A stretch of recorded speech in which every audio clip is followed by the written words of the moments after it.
आपण नमस्कार विद्यार्थी मित्रांनो, प्रमाणाचं मूलभूत प्रमेय, त्यानंतर कोनदुभाजकाचं त्रिकोणाच्या कोनदुभाजकाचं प्रमेय आणि तीन समांतर रेषा व त्यांच्या छेदिका यांचं जे काही प्रमेय आहे संबंधातलं, यावर आधारित सराव संच 1.2 मधील काही उदाहरणं आपण आज सोडवणार आहोत. परंतु ही उदाहरणं सोडवण्याच्या अगोदर जे काही गुणधर्म प्रमेय आपण बघितली त्याची एक थोडक्यात उजळणी मी या ठिकाणी करतो. त्याच्यातलं पहिलं आहे ते म्हणजे प्रमाणाचे मूलभूत प्रमेय. आता प्रमाणाचं मूलभूत प्रमेय काय आहे तर असं आहे, हा त्रिकोण आहे समजा, त्रिकोण ABC आहे. या त्रिकोणामध्ये एका बाजूला BC समांतर, इथे मी समजा MN घेतो, BC समांतर MN असेल आणि A'(M') B A'(N') C म्हणजे M हा A आणि B च्या दरम्यान असेल, N हा A आणि C च्या दरम्यान असेल,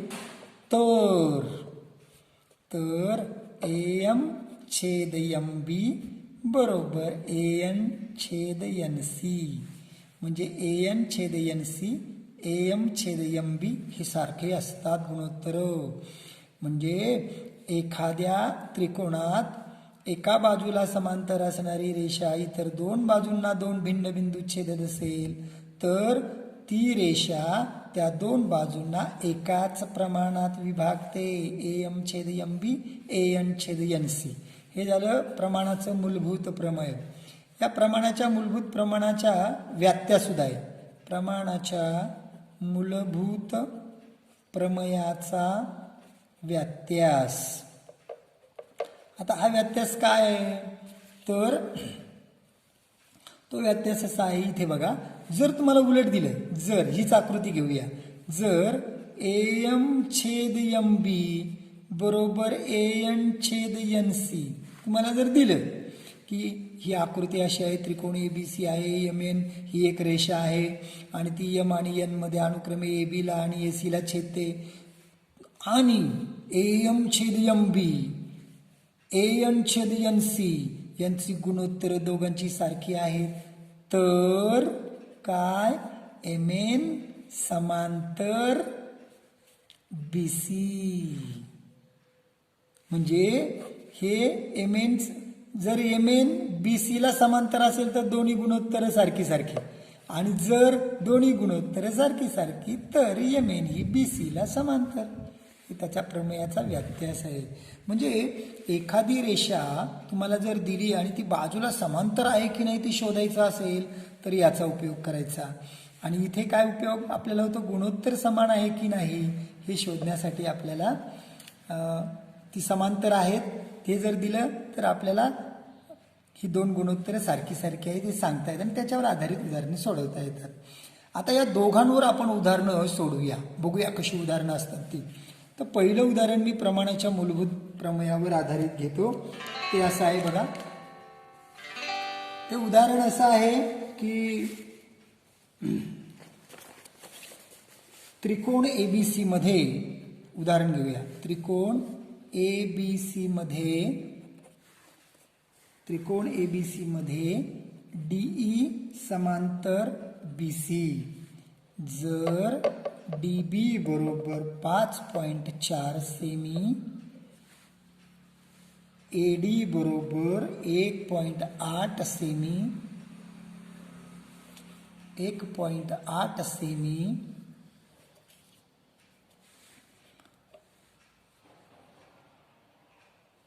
EC बरोबर 7.2 सेमी, तर AD काढा. आता बघूया उदाहरण, आपण आकृती काढूया. त्रिकोण ABC मध्ये उदाहरण सोडवतोय आता आपण. त्रिकोण ABC मध्ये हा A, B आणि C. ABC मध्ये DE समांतर BC, BC ला DE समांतर आहे, काढली अशी या ठिकाणी DE DE. आता रेषा नाही दिलेली इथे, DE दिले फक्त, म्हणजे रेषाखंड घेतला आपण.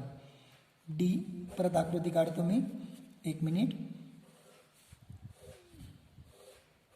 ABC आणि D हा काढला असा, DE समांतर BC. करेक्ट. जर DB बरोबर 5.4 सेमी, इथं 5.4 सेमी आहे, DB बरोबर 5.4, त्याच्यानंतर AD बरोबर 1.8, EC बरोबर 7.2, AD काढायला सांगितलं आहे आपल्याला इथे, सॉरी AE काढायला सांगितलं आहे, AE काढायला सांगितलं आहे. बघा AE काढा. पुन्हा एकदा गणित बघा. त्रिकोण ABC मध्ये DE समांतर BC, DE समांतर BC. जर DB बरोबर 5.4, इथे 5.4 आहे, AD बरोबर 1.8 सेमी, EC बरोबर 7.2, तर AE काढा. ही AE काढायची, लक्षात घ्या. AE काढा. मग आता आपण काय करतोय पहा, लगेच आकृती काढली, त्याच्यानंतर सोडवताना कसं सोडवायचं. त्रिकोण ABC मध्ये DE समांतर BC हे दिलेले आहे आपल्याला, म्हणून इथे दिलेले शब्द लिहायचा. दिलेले म्हणून काय, प्रमाणाचं मूलभूत प्रमेय आपल्याला माहिती आहे की एका बाजूला समांतर असणारी रेषा. आता इथं रेषा नाही काढलेली, रेषाखंड काढलाय, पण तो या दोन बाजूंना D आणि E मध्ये इथं छेदलेला आहे. म्हणून काय होईल, म्हणून AD छेद DB बरोबर AE छेद EC. याला कारण द्यायचं, प्रमाणाचे मूलभूत प्रमेय. म्हणून आता किमती टाकायच्या त्यांच्या. AD ची किंमत 1.8, DB ची किंमत 5.4 दिलेली आपल्याला उदाहरणामध्ये, बरोबर अजून काय, AE छेद 7.2. काय केलं आपण, त्यांच्या किमती काय केल्या, किमती ठेवून दिल्या. म्हणून आता आपल्याला माहिती आहे, जेव्हा दोन गुणोत्तर समान असतात तेव्हा त्यांचा तिरकस गुणाकार जो असतो तो समान असतो, आणि म्हणून काय होईल, AE गुणिले 5.4 बरोबर 1.8 गुणिले 7.2 हे झालं. म्हणून AE बरोबर 1.8 गुणिले 7.2 छेद 5.4. मग आता आपल्याला हे सोडवायचं, उत्तर किती येतं याचं. आता भाग द्यायचा, 18 की 18, 18 त्रिक 54 असा भाग बसतो आपला त्याचा, आणि मग 3 याला भाग द्यायचा आहे. हे जर आपण सोडवलं तर उत्तर येतं आपलं 2.4. आणि म्हणून मग काय लिहिणार आपण, म्हणून इथे येईल, म्हणून AE बरोबर 2.4 सेमी. अशा पद्धतीने आपल्याला उदाहरण सोडवता येईल. बघा कसं सोडवलं होतं आपण उदाहरण. पहिल्यांदा आकृती काढली. काही वेळेला आकृती सुद्धा आपल्याला देतात आणि माहिती देतात आणि आकृती सुद्धा देतात. तर पण आकृती जर दिली नाही तर आपण ती काढून घ्यायची. मग त्रिकोण ABC वगैरे लिहिलं. आता इथे आपल्याला दिले काय, BC ला DE समांतर आहे. समांतर शब्द आला म्हटलं की आपल्याला प्रमाणाचं मूलभूत प्रमेय इथे वापरता येईल. 3 गोष्टी दिल्यात, चौथी गोष्ट काढायची. किमती ठेवायच्या, प्रमाणाच्या मूलभूत प्रमेयाचं कारण देऊन आपण ते लिहायचं, किमती ठेवायच्या आणि हे सोडवायचं. हे सोडवणं की आपल्याला जे उत्तर मिळतं ते उत्तर म्हणजे AE ची किंमत काढली आपण 2.4 सेमी आली. आता दुसरा एक प्रश्न असा आहे मी असं म्हणतो बघा, एक आकृती दिली आहे. दुसरं उदाहरण, ही आकृती अशी दिलेली आहे आणि या आकृतीमध्ये आपल्याला काय केलंय बघा, या आकृतीमध्ये इथे एक रेषाखंड असा दिलेला आहे. हा समजा रेषाखंड इथे MN आहे, हा PQ आणि R आहे. आपल्याला काय दिलं आकृतीमध्ये PM बरोबर 4, MQ बरोबर 2, PN बरोबर 3 आणि NR बरोबर 1.5 आपल्याला असं दिलेलं आहे. तर MN ही QR ला समांतर आहे का सकारण लिहा. आपल्याला असा प्रश्न विचारला आहे. आकृतीमध्ये PM दिलेली आहे, MQ दिलेली आहे, PN दिलेली आहे, NR दिलेली आहे आणि आपल्याला विचारले की QR ला ही MN समांतर आहे का. आता आपण काय करणार, लगेच प्रमाणाच्या मूलभूत प्रमेयाचा व्यत्यास विचारात घेणार. तो काय सांगतो की जर तुम्हाला ही जी 4 गुणोत्तरे दिलेली आहेत, ह्या दोघांचं गुणोत्तर काढलं आणि या दोघांचं गुणोत्तर काढलं आणि सारखं सारखं जर आलं तर म्हणायचं ही MN काय आहे, समांतर आहे. म्हणून उत्तराला सुरुवात केली. आपण असं म्हणूया की त्रिकोण PQR मध्ये PM छेद MQ बरोबर PM आहे 4, MQ आहे 2, उत्तर आलं 2/1. भाग दिला इथे 2/1. आता तसेच इकडे घेऊया PN छेद NR बरोबर 3/1.5 बरोबर. इथे 3 आहे, इथे 1.5 आहे. भाग दिला आपण, याला पूर्ण करून घेतला तर हा 30 होईल, हा 15 होईल. अंशाला आणि छेदस्थानला 10 ने गुणलं तर हा पूर्ण 15 झाला, हा 30 झाला. उत्तराला आपलं 2/1. म्हणून हा एक आकडा झाला, हा दुसरा आकडा झाला समजा. तर 1 आणि 2 वरून काय होईल, PM छेद MQ बरोबर PN छेद NR. 1 व 2 वरून. म्हणून प्रमाणाच्या मूलभूत प्रमेयाच्या व्यत्यासानुसार MN समांतर QR. अशा पद्धतीने आपल्याला एखादी रेषा त्रिकोणाच्या एका बाजूला समांतर आहे की नाही ते जर शोधायचं असेल तर आपल्याला या प्रमाणाच्या मूलभूत प्रमेयाच्या व्यत्यासाचा उपयोग करावा लागतो. हे झालं प्रमाणाचे मूलभूत प्रमेय आणि त्याच्या व्यत्यासावर गणित कसं असतं ते. आता आपल्याला कोन दुभाजकाचं जे प्रमेय आहे तर त्याचा आधारित गणित कसं सोडवायचं ते बघूया. त्रिकोणाच्या कोन दुभाजकाचे प्रमेय.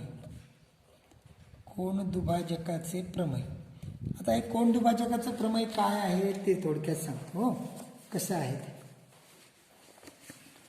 ते प्रमेय असं आहे की समजा हा एखादा त्रिकोण आहे, बघा हा त्रिकोण आहे. या त्रिकोणाचा हा कोन दुभाजक आहे.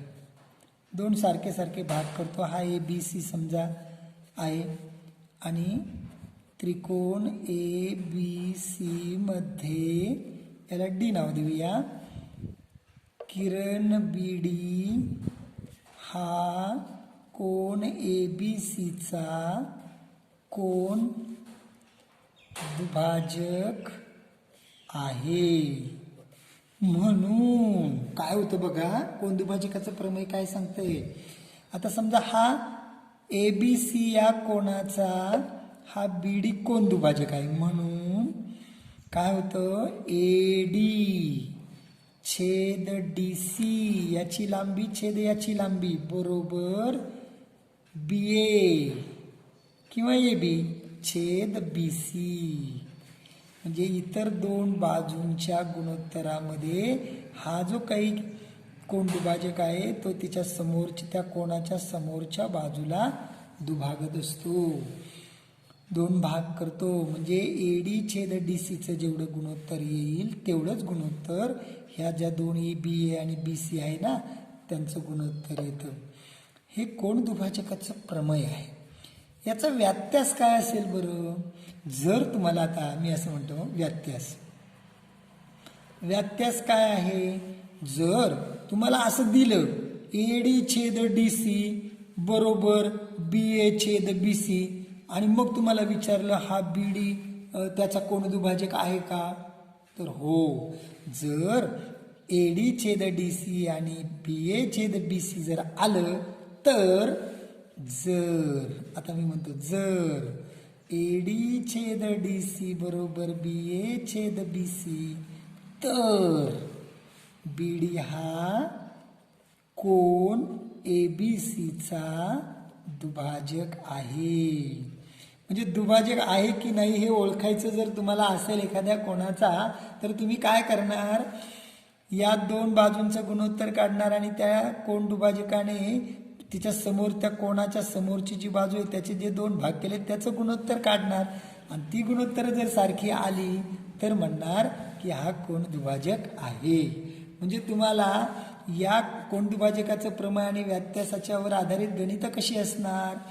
कोण दुभाजकाच्या प्रमेयावर जर गणित आलं तर चार गोष्टी आहेत, BA BC AD DC यापैकी एखादी गोष्ट तुम्हाला देणार नाही आहेत आणि मग ती गोष्ट तुम्हाला विचारली जाणार. तीन गोष्टी देणार, एक विचारणार. इथे व्यत्यासामध्ये काय करणार की तुम्हाला चारही गोष्टी देणार आणि विचारणार की हा जो BD आहे तो त्याचा कोण दुभाजक आहे की नाही ते सकारण सांगा. तर अशा पद्धतीने आपल्याला उदाहरणं विचारतील. तर ठीक आहे, आपण बघूया उदाहरण. कोण दुभाजकावर आणि कोण दुभाजकाच्या प्रमेयाच्या व व्यत्यासावरचं उदाहरण बघूया. एक उदाहरण मी तुम्हाला आता इथे सांगतो, बघूया. त्रिकोण PQR मध्ये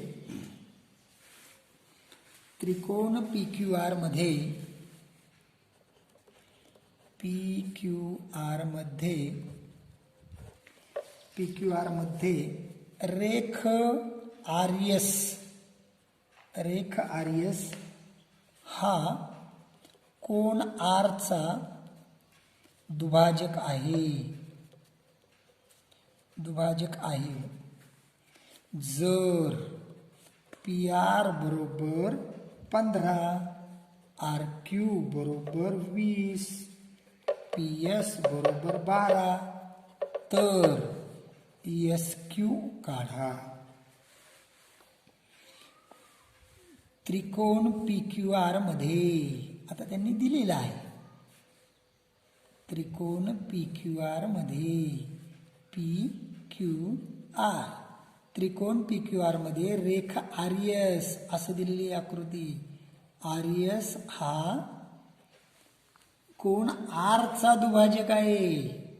जर PR बरोबर 15, RQ बरोबर 20, PS बरोबर 12 तर तुम्हाला ही QS किंवा SQ काढायला सांगितली. मग आता लिहिताना कसं लिहायचं, तर लिहिताना आपण असं लिहायचं, त्रिकोण PQR मध्ये कोण रेख आर्यस हा कोण R चा दुभाजक आहे.